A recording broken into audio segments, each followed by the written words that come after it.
ദൈവതിരുനാമത്തിന് മഹത്വം ഉണ്ടാകട്ടെ. ദൈവഹിതപ്രകാരമുള്ള ഒരു ജീവിത പങ്കാളിയെ കണ്ടെത്താനായിട്ടുള്ള വഴികൾ എന്തൊക്കെയാണ്? ഇന്നത്തെ വീഡിയോയിൽ നമ്മൾ ചിന്തിക്കുവാനായിട്ട് പോകുന്നത് ഇതാണ്.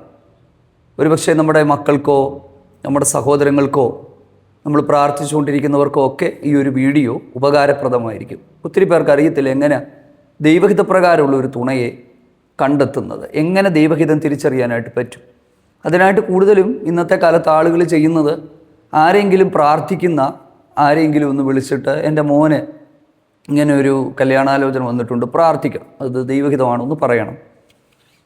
അല്ലെങ്കിൽ കൃപാവരപ്രാപ്തരായ ആരെങ്കിലും ദൈവദാസന്മാരെയൊക്കെ വിളിച്ചിട്ട് അല്ലെങ്കിൽ പ്രാർത്ഥിക്കുന്നവരോട് പറയും, ഇങ്ങനെ ഒരു കാര്യം വന്നിട്ടുണ്ട്, പ്രാർത്ഥിച്ചിട്ട് പറയണം. അത് തെറ്റാണെന്നല്ല ഞാൻ പറയുന്നത്, അതൊരു പരിധി വരെ ശരിയാണ്, എന്നാലൊട്ട് അത് ശരിയുമല്ല. എന്തുകൊണ്ടാണത് ശരിയല്ലെന്ന് പറയാനുള്ള കാരണം, നമ്മൾ നമ്മുടെ ഉത്തരവാദിത്തങ്ങൾ മറ്റുള്ളവരുടെയൊക്കെ തലയെ കെട്ടിവെച്ചിട്ട് നമ്മൾ ഓടാനായിട്ട് ശ്രമിക്കരുത്. ദൈവഹിതം തിരിച്ചറിയുക എന്ന് പറഞ്ഞാൽ ഇച്ചിരി ബുദ്ധിമുട്ടുള്ളൊരു കാര്യമായിട്ട് നമുക്ക് തോന്നും. എന്നാൽ ബുദ്ധിമുട്ടല്ല, നമ്മളതിന് വില കൊടുക്കാനായിട്ട് നമ്മൾ തയ്യാറാകുക. അതിനെന്തെല്ലാം കാര്യങ്ങൾ നമുക്ക് ചെയ്യാനായിട്ട് പറ്റും. ഈ വിവാഹം, കുടുംബം എന്ന് പറയുന്നത് ചെറിയൊരു കാര്യമല്ല. നമ്മുടെ മുമ്പോട്ടുള്ള ജീവിതത്തിൻ്റെ സന്തോഷവും അതുപോലെ തന്നെ ദുഃഖവുമെല്ലാം കേന്ദ്രീകരിച്ചിരിക്കുന്നത് ഇങ്ങനെയുള്ള ഈ വിവാഹ സംബന്ധമായ ഒരു കാര്യത്തിലാണ്. അതുകൊണ്ട് നമ്മൾ ചിന്തിക്കും, നമുക്ക് വന്നിട്ടുള്ളത് നമ്മൾ കണ്ടുമുട്ടിയ ആളാണോ, മാതാപിതാക്കൾ കൊണ്ടുവന്നതാണോ, മാട്രിമോണിയിൽ വന്നതാണോ, ഇതിലേതാ ദൈവഹിതം, എന്താണിപ്പോൾ ചെയ്യുന്നത് എന്ന് നിങ്ങൾ ചിന്തിക്കുന്നുണ്ടെങ്കിൽ ഈ വീഡിയോ മുഴുവനായിട്ട് നിങ്ങൾ കേൾക്കുക. ഉറപ്പായിട്ട് ദൈവം നിങ്ങളോട് ഈ കാര്യത്തിലൊക്കെ ഇടപെടും. ഏറ്റവും പ്രധാനപ്പെട്ട കാര്യമെന്ന് പറയുന്നത്, നമ്മൾക്ക് ഒരു വ്യക്തതയില്ലാതെ നമ്മൾ ഒരിക്കലും കുടുംബജീവിതത്തിലേക്ക് പ്രവേശിക്കരുത്. അപ്പം ഈ ദൈവഹിതപ്രകാരമുള്ള ഒരു ജീവിത പങ്കാളി എന്ന് പറയുമ്പോൾ ഞാൻ ചിന്തിക്കുന്നത്, ഒരു വ്യക്തിക്ക്, അത് പുരുഷനാകട്ടെ സ്ത്രീയാകട്ടെ, അവർക്ക് ഏറ്റവും അനുയോജ്യമായ ഒരു ജീവിത പങ്കാളി ആരാണെന്നുള്ളത് ദൈവത്തിന് നന്നായിട്ടറിയാം. അതായത് ഈ കുടുംബജീവിതം എന്ന് പറയുന്നത് വെറും സൗന്ദര്യം മാത്രമല്ല, പണം മാത്രമല്ല, അതുകൊണ്ടൊന്നും ജീവിച്ച് പോത്തില്ല. പ്രത്യേകിച്ച് ഇന്നത്തെ കാലഘട്ടത്തിൽ. ഞാൻ കഴിഞ്ഞ ദിവസങ്ങൾ എവിടെയോ ദൈവവചനം ശുശ്രൂഷിച്ചപ്പോൾ ഞാൻ പറയുകയുണ്ടായി, പണ്ടൊക്കെ എൻ്റെയൊക്കെ ചെറുപ്പകാലങ്ങളിൽ പോലും പഠിക്കണം, ഇല്ലേ, നല്ല ജോലി നേടണം, നന്നായിട്ട് ജീവിക്കണം, വീട് വെക്കണം, സമൂഹത്തിൽ മാന്യമായി ജീവിക്കണം, കഷ്ടപ്പാടുകളൊക്കെ ഒന്ന് മാറണം, ഇങ്ങനെയൊക്കെയായിരുന്നു ചിന്തിച്ചുകൊണ്ടിരുന്നത്. പക്ഷെ നിങ്ങൾ ഇപ്പോഴത്തെ പിള്ളേരെ നിങ്ങളൊന്ന് ശ്രദ്ധിച്ചാൽ, ഒട്ടും മിക്ക ആളുകൾക്കും പഠിക്കണമെന്നോ ജോലി നേടണമെന്നോ നന്നായിട്ട് ജീവിക്കണമെന്നോ ഒന്നുമല്ല. എത്രയോ IT പ്രൊഫഷണൽസ് പോലും നല്ല ജോലി കളഞ്ഞിട്ട് അവർ കൃഷി ചെയ്യാനും ഒരു വണ്ടി ഓടിക്കാനും പോയി. അവരുടെയൊക്കെ വീഡിയോകൾ നമ്മൾ കണ്ടിട്ടുണ്ടാകും. അപ്പോൾ എന്താ കാര്യം? പണമല്ല ഏറ്റവും വലുത്, സമാധാനമാണ് ഏറ്റവും വലുത്. അപ്പം അതുകൊണ്ട് നമ്മൾ ഈ പണം നോക്കിയും സൗന്ദര്യം നോക്കിയും മാത്രം നടത്തുന്ന കുടുംബജീവിതങ്ങൾ ഒന്നും ശുഭമാകത്തില്ല. എങ്കിലും ഞാൻ വിശ്വസിക്കുന്നു, ദൈവം ഒരാൾക്ക് ഒരുക്കിയിട്ടുള്ള അനുയോജ്യമായ ഒരു ജീവിത പങ്കാളി, ആ പങ്കാളിയെ കണ്ടെത്താൻ തക്കവണ്ണം തീർച്ചയായിട്ടും ദൈവത്തിൻ്റെ വ്യവസ്ഥകൾ അനുസരിച്ച് നമ്മൾ മുമ്പോട്ട് പോകുന്നെങ്കിൽ ഉറപ്പായിട്ടും നമ്മളെ ആ കാര്യത്തിൻ്റെ അകത്ത് ദൈവം സഹായിക്കും. വളരെ വേഗത്തിൽ നമുക്കിതിൻ്റെ പ്രധാനപ്പെട്ട വശങ്ങളിലേക്ക് നമുക്ക് പോകാം. ഇപ്പോൾ രണ്ടുപേര് തമ്മിൽ കാണുമ്പോൾ പരസ്പരം ഇഷ്ടപ്പെടണ്ടേ, കുടുംബങ്ങൾ പൊരുത്തപ്പെട്ടു പോകണ്ടേ, സാഹചര്യങ്ങൾ പൊരുത്തപ്പെട്ടു പോകണ്ടേ എന്നൊക്കെ ഒരു ചോദ്യം ഉണ്ടാകും. ഇതൊന്നും ദൈവഹിതത്തിന് എതിരാണെന്ന് ഞാൻ വിശ്വസിക്കുന്നില്ല. കാരണം ദൈവം നമുക്ക് തന്നിട്ടുള്ള മാനുഷികമായ ജ്ഞാനത്തിൽ ചെയ്യാനുള്ളത് ചെയ്യുക. പരസ്പരം കാണണം, തീർച്ചയായിട്ടും ബന്ധങ്ങൾ തമ്മിൽ ചേരണം, കുടുംബങ്ങൾ തമ്മിൽ യോജിക്കണം. നമ്മൾ ചിന്തിക്കുന്നത് പോലെയൊക്കെയുള്ള ഒരു കാര്യങ്ങൾ ആവശ്യമായ കാര്യങ്ങളാണ്. പക്ഷെ ഇതെല്ലാം നമ്മൾ കണ്ട് താല്പര്യപ്പെട്ടാലും ഏറ്റവും ഒടുവിൽ നമ്മൾ ദൈവത്തോട് പ്രാർത്ഥിക്കേണ്ട ഒരു പ്രാർത്ഥനയുണ്ട്. കർത്താവേ, സാത്താന് ഞങ്ങളെ ദൈവഹിതത്തിൽ നിന്ന് തെറ്റിച്ച് എവിടെയെങ്കിലും പോയി കുടുക്കിൽപ്പെട്ട് ഞങ്ങൾ വല്ലാത്ത അവസ്ഥയിലാകാതിരിപ്പാൻ ദൈവഹിതമല്ലാത്ത ഒന്നിലേക്കും ഞങ്ങളെ അയക്കരുത്. ഈ ഒരു പ്രാർത്ഥന എല്ലായ്പ്പോഴും നമ്മൾ പ്രാർത്ഥിക്കണം. വളരെ പ്രധാനപ്പെട്ടൊരു പ്രാർത്ഥന. രണ്ടാമത്തെ കാര്യം എന്ന് പറയുന്നത്, ധൃതി പിടിച്ച് ഉള്ള വിവാഹം വളരെ ശ്രദ്ധിക്കണം. വളരെ ധൃതി പിടിച്ച്, ഒത്തിരി അങ്ങനെ പിരിഞ്ഞത് കണ്ടിട്ടുണ്ട്. ധൃതി, അതായത് ഇപ്പം നടത്തണം. ചില ആലോചന വന്നിട്ട് പറയാം 2 ആഴ്ചക്കുള്ളിൽ നടത്തണം. നമുക്കൊന്ന് പ്രാർത്ഥിക്കാനോ അന്വേഷിക്കാനോ ദൈവസന്നിധി ഇരിക്കാനോ അല്ലേ ദൈവം മുമ്പിലേക്ക് ഈ വിഷയം കൊടുക്കാനോ നമ്മളും ചിലപ്പോൾ ധൃതിക്കകത്ത് നമുക്ക് കഴിഞ്ഞു എന്ന് വരത്തില്ല. അങ്ങനെയൊക്കെ ഉള്ളത് പലതും പരാജയമാണ്. അതുകൊണ്ട് ദൈവഹിതം എന്ന് പറയുന്നത് ഒരു പ്രോഗ്രസീവ് റെവലേഷൻ എന്ന് പറയുന്ന ഒരു കാര്യമാണ്. പ്രോഗ്രസീവ് റെവലേഷൻ, അതായത് ദൈവം ഒരു കാര്യവും വേഗത്തിൽ ചെയ്യത്തില്ല. ദൈവം ആ ഒരു വിഷയത്തിൽ നമുക്കൊരു ക്ലാരിറ്റി തരുന്നത് വരെ നമ്മൾ പ്രാർത്ഥിക്കണം. ഇതിനെ നമുക്ക് ഏറ്റവും മാതൃകയാക്കാനായിട്ട് പറ്റുന്ന ഒരു കാര്യം എന്ന് പറയുന്നത് ഉൽപ്പത്തി പുസ്തകം 24-ാം അധ്യായത്തിൽ അബ്രഹാം തൻ്റെ ദാസനായ ഏലയാസറിനെ മകനായ ഇസഹാക്കിനു വേണ്ടി തൻ്റെ സ്വന്തം സ്ഥലത്തേക്ക് അയക്കുകയാണ്. അയക്കുമ്പം പറയുന്ന ഒരു കാര്യമുണ്ട്, എൻ്റെ ദൈവത്തിൻ്റെ ദൂതൻ നിനക്ക് മുമ്പായി ചെന്ന് എൻ്റെ മകനൊരു ഭാര്യ എടുക്കാൻ തക്കവണ്ണം നിനക്ക് മുമ്പായി പോകും. കണ്ടോ? അപ്പം പ്രാർത്ഥിച്ച് ദൈവത്തിലെ ആശ്രയിച്ച് പറഞ്ഞയക്കുകയാണ്. 2, ഈ പോകുന്ന ദാസൻ എൻ്റെ യജമാനൻ്റെ മകനെ നിയമിച്ചവളെ കാണുവാൻ തക്കവണ്ണം പ്രാർത്ഥിച്ചുകൊണ്ട് ദൈവാശ്രയത്തോടെ താനത് പോകുന്നു. ഇസഹാക്ക് പ്രാർത്ഥിക്കുന്നു. നോക്കി, അബ്രഹാം പ്രാർത്ഥിക്കുന്നു, ദാസൻ പ്രാർത്ഥിക്കുന്നു, ഇസഹാക്ക് പ്രാർത്ഥിക്കുന്നു. അപ്പം അങ്ങനെയൊക്കെ പ്രാർത്ഥിക്കുന്നവരെ ദൈവത്തിന് തള്ളിക്കളയാൻ പറ്റുമോ? ഒരിക്കലും തള്ളിക്കളയാനായിട്ട് പറ്റില്ല. അടുത്തത് ഈ റിബേക്ക എന്ന് പറയുന്ന ഒരു പെൺകുട്ടി, ശരിക്കും ഉൽപ്പത്തി പുസ്തകം 22-ാം അധ്യായത്തിൻ്റെ 20-ാമത്തെ വാക്യത്തിൽ നമ്മൾ കാണുന്നത് അബ്രഹാം തൻ്റെ മകനായ ഇസഹാക്കിനെ യാഗം കഴിച്ച് മടങ്ങി പർവ്വതത്തിൽ നിന്ന് ഇറങ്ങി വരുമ്പോൾ തൻ്റെ സഹോദരനായ നാഹോരിന് മിൽക്ക മക്കളെ പ്രസവിച്ചു എന്ന് പറയുന്ന വാർത്തയാണ് കേൾക്കുന്നത്. അതിൽ ബെഥുവേൽ അത് അവിടെ ഉണ്ടായെന്ന് കാണുന്നു. ബെഥുവേലിലാണ് റിബേക്ക ഉണ്ടായത്. കണ്ടോ? അപ്പം ശരിക്കും പറഞ്ഞാൽ ഈ ഇസഹാക്ക് ജനിച്ച അല്ലെങ്കിൽ ഇസഹാക്കിൻ്റെ ആ ഒരു സമയത്ത് തന്നെ ആ ഒരു ബെഥുവേൽ ഉണ്ടാകണമെന്നും റിബേക്ക ഉണ്ടാകണമെന്നും ഒക്കെ ദൈവം തീരുമാനിച്ചിരുന്നു എന്നുള്ളത് വളരെ മാർമികമായ വിഷയങ്ങളാണ്. ശരിക്കും ഒരു വ്യക്തിക്ക് വേണ്ടി ദൈവം ഒരു ജീവിത പങ്കാളിയെ ഒരുക്കിയിട്ടുണ്ട് എന്നുള്ള കാര്യം തന്നെ നമ്മൾ മനസ്സിലാക്കണം. അപ്പോൾ ആ ഒരു തുണയായ വ്യക്തിയെ കണ്ടെത്തുക എന്നുള്ളതാണ്. അതിന് നമ്മൾ ചെയ്യേണ്ടുന്ന കാര്യം എന്താണ്? നമ്മുടെ മുമ്പിലേക്ക് ഒരു ആലോചന വരികയാണ്. നമ്മൾ കണ്ടു, നമ്മൾ താല്പര്യപ്പെട്ടു, വീട്ടുകാർ തമ്മിൽ സംസാരിച്ചു, അവർക്കിഷ്ടം തോന്നി, എല്ലാ കാര്യത്തിലും താല്പര്യമായി, കുഴപ്പമില്ല എന്ന് തോന്നി, നമുക്കും തോന്നി. അതിനുശേഷം ഈ വിഷയത്തെ ദൈവം മുമ്പിലേക്ക് ദൈവഹിതത്തിനായിട്ട് വെക്കുക. ദൈവഹിതം തിരിച്ചറിയാനായിട്ടുള്ള 4 വഴികൾ കഴിഞ്ഞൊരു വീഡിയോയിൽ നമ്മൾ ചിന്തിച്ചിരുന്നു. ദൈവഹിതം തിരിച്ചറിയാനായിട്ടുള്ള അന്ന് ഞാൻ പറഞ്ഞു, ഒന്നാമത്തേത് ദൈവവചനം, 2 പ്രാർത്ഥന, 3 ആന്തരികമായ പരിശുദ്ധാത്മാവിൻ്റെ ശബ്ദം, 4-ാമത്തേത് പക്വതയുള്ള ആത്മീകരായ പ്രിയപ്പെട്ടവരുടെ മാർഗനിർദ്ദേശങ്ങൾ. ഈ 4 കാര്യങ്ങൾ. അതിലൊന്നാമത്തേത് പ്രാർത്ഥനയാണ്. അപ്പം പ്രാർത്ഥന എന്ന് പറയുമ്പോൾ നമുക്കൊരു കാര്യത്തിൻ്റെ അകത്ത് ക്ലാരിറ്റി കിട്ടുന്നത് വരെ പ്രാർത്ഥിക്കുക, ഉപവസിച്ച് പ്രാർത്ഥിക്കുക, ദൈവത്തോട് ആലോചന ചോദിക്കാം, ഈ വിഷയത്തിൽ പ്രാർത്ഥിക്കുക. എൻ്റെ വിവാഹവുമായിട്ട് ബന്ധപ്പെട്ട് ഒരനുഭവം ഞാൻ നിങ്ങളോട് പറയുകയാണ്. എനിക്ക് 2 കല്യാണാലോചനകളെ വന്നുള്ളൂ. നേരത്തെ പ്രാർത്ഥിച്ചു, ഒത്തിരി വരല്ലേ ദൈവമേ എന്നെ കുഴപ്പത്തിലാക്കല്ലേ എന്ന്. അവിടുന്ന് എൻ്റെ അപ്പൻ്റെ സ്ഥാനത്ത് നിന്ന് എൻ്റെ കാര്യങ്ങളെല്ലാം നടത്തി തരണേന്ന് ഞാൻ നിരന്തരമായി പ്രാർത്ഥിക്കുമായിരുന്നു. അപ്പം എനിക്ക് ആദ്യം ഒരു ആലോചന വന്നു. അപ്പോൾ ഈ ആലോചന വന്നിട്ട് എന്നോട് എൻ്റെ പ്രൊഫൈൽ അയച്ചു കൊടുക്കാനായിട്ട് അവർ പറഞ്ഞു. അന്ന് ഈ വാട്സാപ്പൊന്നും ഇന്നത്തെ പോലെ അത്രയും കോമൺ അല്ല. അന്ന് മെയിൽ അയക്കുകയാണ്. ഞാൻ 2 പ്രാവശ്യം എൻ്റെ കാര്യങ്ങൾ മെയിൽ അയച്ചു കൊടുത്തവർക്ക്. പക്ഷെ അവർക്ക് ആ മെയിൽ ഇല്ലെന്നില്ല. അവരെന്നോട് പറഞ്ഞ് കിട്ടുന്നില്ല. ഞാൻ പ്രാർത്ഥിക്കാനായിട്ട് ദൈവസന്നിധി ഇരുന്നപ്പോൾ എനിക്കൊരു ഗൈഡൻസ് കിട്ടിയില്ല. പിന്നീട് ഞാൻ അതിൽ മുമ്പോട്ട് പോയില്ല. പിന്നീടാണ് എനിക്ക് 2-ാമത്തേതാണ് ഇന്ന് എൻ്റെ ഭാര്യയായിട്ടുള്ള ആളുടെ ആലോചന വരുന്നത്, ആൻസിയുടേത്. അപ്പം അതും ഇങ്ങനെ ദൈവദാസന്മാർ, എൻ്റെ സഭയുടെ ശുശ്രൂഷകനാണ് എന്നോട് ഈ കാര്യം പറയുന്നത്. അങ്ങനെ ഞങ്ങൾ പോയി കണ്ടിട്ട് തിരിച്ച് വന്ന് ദൈവസന്നിധിയിൽ ഈ വിഷയം വെച്ച് ഞാൻ രാത്രി പ്രാർത്ഥിച്ചു ദൈവകരങ്ങളിലേക്ക് കൊടുത്തിട്ട് ഞാൻ കിടന്ന് ഉറങ്ങി. ഞാൻ എത്ര ഉറങ്ങാൻ ശ്രമിച്ചിട്ടും എനിക്ക് ഉറങ്ങാൻ പറ്റുന്നില്ല. വെളുപ്പിനെ 2 മണിയാവുന്നു, 3 മണിയാവുന്നു, ഉറക്കം വരുന്നില്ല. അങ്ങനെ 2 മണിയൊക്കെ കഴിഞ്ഞപ്പോൾ ഞാൻ കട്ടിലിൻ്റെ സൈഡിൽ എഴുന്നേറ്റ് ദൈവസന്നിധിയിൽ മുട്ടുമടക്കി ഞാൻ ദൈവത്തോട് പ്രാർത്ഥിച്ചു, കർത്താവേ എന്നോട് സംസാരിക്കും, എന്താ എനിക്ക് ഉറക്കം വരാത്തത്? പെട്ടെന്ന് ഞാൻ ഈ പെൺകുട്ടിയെ വീണ്ടും എൻ്റെ കൺമുമ്പിൽ കാണുകയാണ്. കണ്ടിട്ട് ദൈവം കർത്താവ് എന്നോട് സംസാരിച്ച്, ഇത് നിനക്ക് വേണ്ടി ഞാൻ ഒരുക്കിയിരിക്കുന്നതാണ്, ധൈര്യത്തോടെ മുമ്പോട്ട് പോകുക. അപ്പോൾ എനിക്ക് മനസ്സിലായി ഇത് ദൈവഹിതമാണ്. പിന്നീട് ഞാനൊന്നും ചിന്തിച്ചില്ല. ഇതേ സമയത്ത് തന്നെ എൻ്റെ ഭാര്യയോടും ദൈവം ചില ആലോചനകൾ ദൈവം നൽകി കൊടുത്തു. അങ്ങനെയാണ് ഞങ്ങൾ ദൈവഹിതം തിരിച്ചറിഞ്ഞ് ഈ കാര്യത്തെ ഉറപ്പിക്കുന്നത്.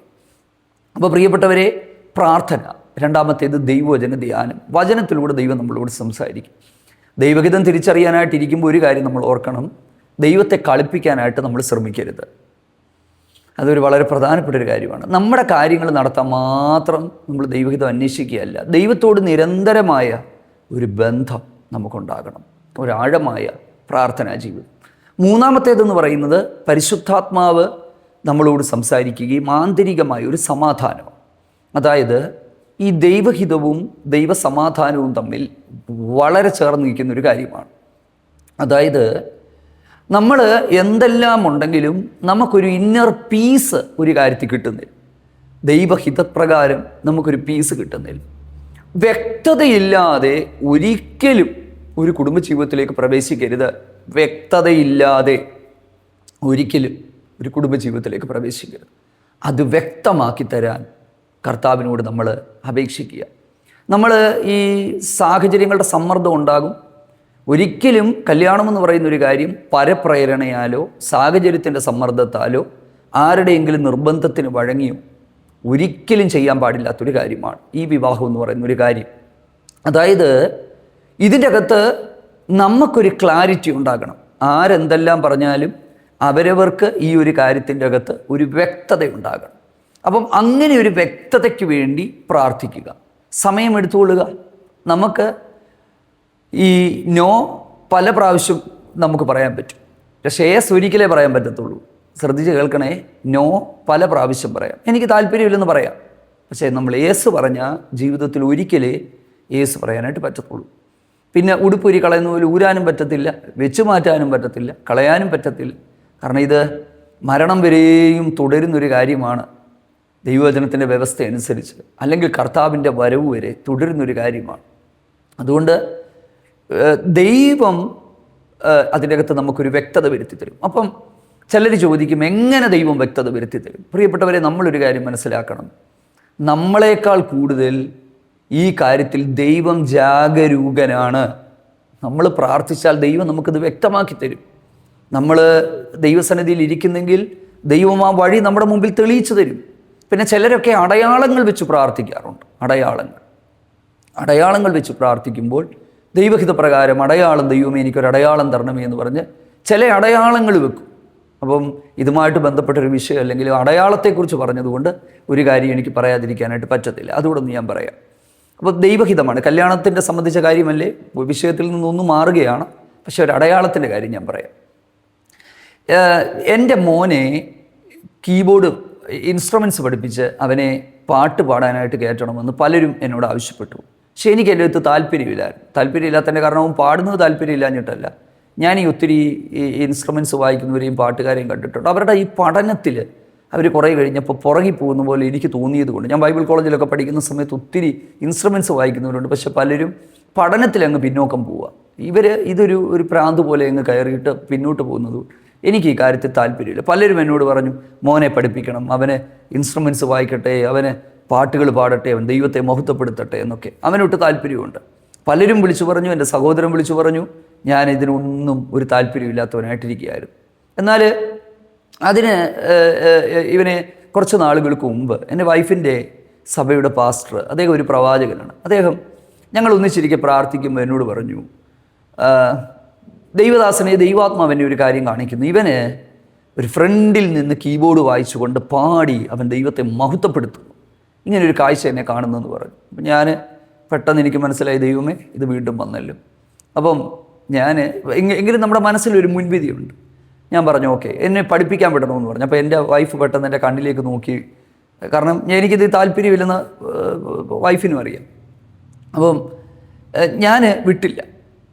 അപ്പം ഞാൻ എന്നിട്ട് ഒടുവിൽ എനിക്കറിയാം ദൈവം ഒരു കാര്യം നിരൂപിച്ചിട്ടുണ്ടെങ്കിൽ ദൈവം അത് ചെയ്യും.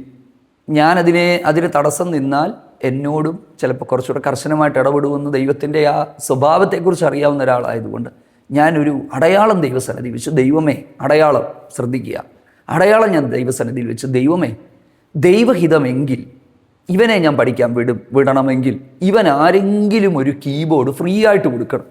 എനിക്കറിയാതെ ഒരിക്കലും നടക്കത്തില്ലെന്ന്. കാരണം ഇൻസ്ട്രുമെൻറ്റ്സ് വായിക്കുന്നവർ ഒരിക്കലും അവരുടെ ഇൻസ്ട്രുമെൻറ്റ്സ് ആർക്കും അവർ കൊടുക്കത്തില്ല. മ്യൂസിക്കൽ ഇൻസ്ട്രുമെൻറ്റ്സ് അങ്ങനെ ഫ്രീ ആയിട്ട് അവർ കൊടുക്കാറില്ല. കാരണം അവർക്ക് അതിനോടൊരു വൈകാരികമായ ഒരു ഇഴയെടുപ്പുണ്ട്. അപ്പം അവരൊരിക്കലും കൊടുക്കത്തില്ല. ഇതെനിക്ക് നന്നായിട്ടറിയാം, കാരണം ഞാൻ കുറേ നാൾ പാട്ട് പാടാനുണ്ടായിരുന്നതും മ്യൂസിക് ഫീൽഡിൽ ഉണ്ടായിരുന്ന ഒരാളാണ്. അപ്പം ഇതറിയാവുന്നവനായതുകൊണ്ട് തന്നെ ഞാൻ ദൈവം മുമ്പിൽ ഒരു കണ്ടീഷൻ വെച്ചു.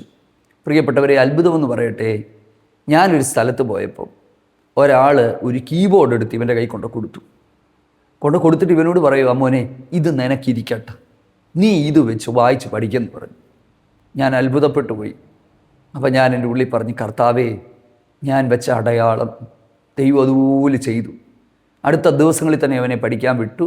ദൈവകൃപയാൽ വളരെ കുറഞ്ഞ സമയത്തിനുള്ളിൽ അവനത് പഠിച്ച് ഇന്ന് അവനത് വായിക്കുകയും ദൈവത്തെ മഹത്വപ്പെടുത്തുകയും ചെയ്യും. പ്രിയപ്പെട്ടവരെ, അപ്പം ഞാൻ പറഞ്ഞതിൻ്റെ അർത്ഥം, അടയാളം ദൈവസന്നിധിയിൽ വെച്ചാൽ ഈ അടയാളങ്ങളിൽ ദൈവം നമുക്ക് വേണ്ടി പ്രവർത്തിക്കും. അടുത്തത് ദൈവദാസന്മാരുടെ ആലോചനകൾ. അതായത് എത്ര ദൈവദാസന്മാർ നമ്മളോട് നമ്മുടെ പക്വതയുള്ളവർ പറഞ്ഞാലും നമുക്കതിൻ്റെ അകത്തുനിന്ന് വചനത്തിൽ നിന്ന് നമ്മുടെ മനസ്സിന് ഒരു ഉറപ്പ് ഈ കാര്യത്തിൻ്റെ അകത്തുണ്ടാകണം. ദൈവത്തിന് സ്തോത്രം. പ്രത്യേകിച്ച് കല്യാണവുമായിട്ട് ബന്ധപ്പെട്ട് ഒത്തിരി പേർക്ക് ഒത്തിരി അനുഭവം പറയാനുണ്ട്. ദൈവദാസന്മാർ ദൈവഹിതമാണെന്ന് പറഞ്ഞതൊക്കെ പരാജയപ്പെട്ടതൊക്കെ ഉണ്ട്. അതാ ഞാൻ കുറച്ച് മുമ്പ് പറഞ്ഞു, ഇതിൻ്റെ അകത്തൊരു വലിയൊരു അപകടമുണ്ട്. ചിലരൊക്കെ ഈ മനസ്സിൽ തോന്നുന്നതൊക്കെ ദൈവഹിതമാണെന്നൊക്കെ വിളിച്ച് പറയും. വളരെ ശ്രദ്ധിക്കണം ഈ ഒരു കാര്യം. മനസ്സിലായോ? നമ്മൾ അവരെ കുറ്റം പറഞ്ഞിട്ട് നമ്മളവരെ കുറ്റം പറയാൻ അല്ല. അത് എന്താണെന്ന് ചോദിച്ചാൽ മാനുഷികമായ പലതും ഇതിൻ്റെ അകത്ത് ഉണ്ടാകാൻ സാധ്യതകൾ ഭയങ്കര കൂടുതൽ. അതുകൊണ്ട് നമ്മൾ നല്ലതാണ്, നമ്മൾ മറ്റുള്ളവരെ ആശ്രയിക്കേണ്ട എന്നുള്ളതല്ല, അവരോട് പ്രാർത്ഥിക്കാൻ പറയുക. അവരെ നമ്മൾ ഫോഴ്സ് ചെയ്യരുത്. ഫോഴ്സ് ചെയ്യുമ്പോൾ അവരെ ഏസ് ഓർ നോ പറയാൻ അവർ നിർബന്ധിതരാകും. ചിലപ്പോൾ അവർ ഏസ് പറയും, ചിലപ്പോൾ നോ പറയും. അങ്ങനെ ഒത്തിരി കാര്യങ്ങൾ ഇതിൻ്റെ അകത്തുണ്ട്. അതുകൊണ്ട് ചിലപ്പം ഈ 10 പേരെ വിളിച്ച് പറഞ്ഞാൽ 10 രീതി പറയും. ഒരുത്തൻ പറയും ദൈവഹിതമാണ്, ഒരാൾ പറയും ദൈവഹിതം അല്ല, മറ്റൊരാൾ പിന്നെ അല്ലാത്ത രീതി പറയും. അതുകൊണ്ട് നമ്മൾ ഉത്തരവാദിത്വത്തോടുകൂടെ ദൈവസന്നിധിയിൽ ഇരിക്കുക. പറ്റുമെങ്കിൽ ചെറിയ ഉപവാസങ്ങൾ ദൈവസന്നിധിയിൽ ഈ ഒരു വിഷയം വെച്ച് നമ്മുടെ മറുഭാഗത്തുള്ളവരോടും, നമ്മൾ കല്യാണം കഴിക്കാൻ പോകുന്നവരോടും പറയുക, ഞങ്ങളൊന്ന് പ്രാർത്ഥിച്ചുകൊണ്ടിരിക്കുക, ഞങ്ങളോട് ദൈവം ഈ ഒരു കാര്യം സംസാരിക്കാനായിട്ട് ഞങ്ങൾ വെയിറ്റ് ചെയ്യുക, നിങ്ങളും പ്രാർത്ഥിക്കുക, നിങ്ങളോടും ദൈവം സംസാരിക്കട്ടെ. ഈ 2 ഭാഗത്തെയും ദൈവം ഒരുമിച്ച് കൊണ്ടുവരും. അതാണ് ശരിക്കും ദൈവഹിതം എന്ന് പറയുന്നത്. അതായത് 2 സൈഡിലും ശരിക്കും ദൈവഹിതം തിരിച്ചറിയുന്നത് 2 ഭാഗത്തും ദൈവം ഒരുപോലെ ഇടപെടും. അതാണ് ശരിക്കും ഈ ഒരു ദൈവത്തിൻ്റെ ആ ഒരു പ്രത്യേകതയായിട്ട് ഞാൻ മനസ്സിലാക്കും. നമ്മളോട് മാത്രമല്ല, അവരോടും ദൈവം ഇടപെടും. മനസ്സിലായോ? അങ്ങനെ ഇടപെട്ട് ദൈവം ഇതിനെ അടുപ്പിച്ചു കൊണ്ടിരുന്നത് നമുക്ക് മനസ്സിലാകും. ദൈവഹിതം അല്ലെങ്കിൽ ദൈവം ഇതിനെ അകറ്റിക്കൊണ്ടിരിക്കും. പല തടസ്സങ്ങൾ അതിൻ്റെ മുമ്പിൽ വരും. സ്വപ്നങ്ങളുണ്ടാകും, അവ്യക്തതകളുണ്ടാകും, സമാധാനമില്ലാതാകും. ദൈവാത്മാവിൻ്റെ ഒരു ഗൈഡൻസ് അതിൻ്റെ അകത്ത് ഉണ്ടാകും. ദൈവഹിതമാണെങ്കിൽ സാഹചര്യം ഏതാണെങ്കിലും ദൈവം അത് കൂട്ടിച്ചേർത്ത് ദൈവം ഇതിനെ അടുപ്പിച്ചു കൊണ്ടുവരുന്നത് നമുക്ക് മനസ്സിലാക്കാൻ പറ്റും. ഈ ഉൽപ്പത്തി പുസ്തകം 24-ാം അധ്യായം നമ്മൾ വായിക്കുമ്പോൾ അതിനകത്ത് അബ്രഹാമിൻ്റെയും അതുപോലെ തന്നെ ഈ പറഞ്ഞ ഏലയാസറിൻ്റെയും ഇസഹാക്കിൻ്റെയും ഒക്കെ കാര്യത്തിൽ നിങ്ങൾ ശ്രദ്ധിച്ചാൽ ഈ ഏലയാസർ വെച്ച അടയാളപ്രകാരമാണ് ഈ പെൺകുട്ടി ഇടപെടുന്നത്. അടുത്തത്, ഏലയാസറിൻ്റെ കൂടെ പോരാൻ ഈ പെൺകുട്ടി തയ്യാറായിരുന്നു. സാധാരണ എങ്ങനെ സംഭവിക്കൂ? നമ്മളാണെങ്കിൽ പോലും നമ്മൾ അറിയാത്ത ഒരാളുടെ കൂടെ പോകുമോ? അവൾ ഉടൻ തന്നെ പോകാൻ തയ്യാറായിരുന്നു. ഇനിയും ഈ റിബേക്കയെക്കുറിച്ച് ഒരു ഉത്തമയായ ജീവിത പങ്കാളി എങ്ങനെയാണെന്നുള്ളതിൻ്റെ കുറച്ച് തെളിവ് ഈ റിബേക്കയെക്കുറിച്ച് പറയാനായിട്ടുണ്ട്. അത് ഞാൻ പിന്നീട് അടുത്ത ദിവസങ്ങളിൽ ഞാൻ നിങ്ങളോട് പറയാം. അപ്പം അങ്ങനെയൊക്കെയുള്ള ഒത്തിരി കാര്യങ്ങൾ നമുക്കിതിൻ്റെ അകത്ത് മനസ്സിലാക്കാനായിട്ട് പറ്റും. അപ്പോൾ 4 കാര്യങ്ങൾ ഞാൻ പറഞ്ഞത് ഒരിക്കൽ കൂടി ആവർത്തിക്കുന്നു. ദൈവവചനം, പ്രാർത്ഥന, ദൈവാത്മാവിൻ്റെ ശബ്ദം, അതുപോലെ തന്നെ ഏറ്റവും ഒടുവിൽ ആയിട്ടുള്ളത് മുതിർന്ന പ്രായത്തിൽ പക്വതയുള്ള ദൈവദാസന്മാരുടെ കൗൺസിലുകൾ അല്ലെങ്കിൽ അവരുടെ അഭിപ്രായങ്ങൾ, അതിനെ മാനിക്കുക. എന്തായാലും ദൈവഹിതം ദൈവം വഴി തെളിച്ചു തരും. ഇതുവരെ ഇടപെട്ടിട്ടൊക്കെയുള്ള ദൈവം, എനിക്ക് 100 കണക്കിന് സാക്ഷ്യങ്ങൾ അറിയാം. ദൈവം ഇടപെടുമോ? ദൈവം ഇടപെടും. ദൈവഹിതം ദൈവം അത് വെളിപ്പെടുത്തി തരുമോ? തീർച്ചയായിട്ടും ദൈവം അത് വെളിപ്പെടുത്തി തരും. ഈ തിരുവചന സന്ദേശം നിങ്ങൾക്ക് അനുഗ്രഹമായി തീർന്നു എന്ന് വിശ്വസിക്കുന്നു. പ്രാർത്ഥിക്കുക ശക്തമായിട്ട്. ദൈവം നമ്മുടെ കുഞ്ഞുങ്ങൾക്കും പ്രിയപ്പെട്ടവർക്കുമൊക്കെ ദൈവഹിതപ്രകാരമുള്ള തുണകളെ ദൈവം തരട്ടെ. സ്വയമായിട്ടുള്ള തെരഞ്ഞെടുപ്പുകൾ എല്ലാ കാലത്തും അപകടമാണ്. അതുകൊണ്ട് ശ്രദ്ധിക്കുക. കർത്താവ് നമ്മെ സഹായിക്കട്ടെ. ആമേൻ. God bless U.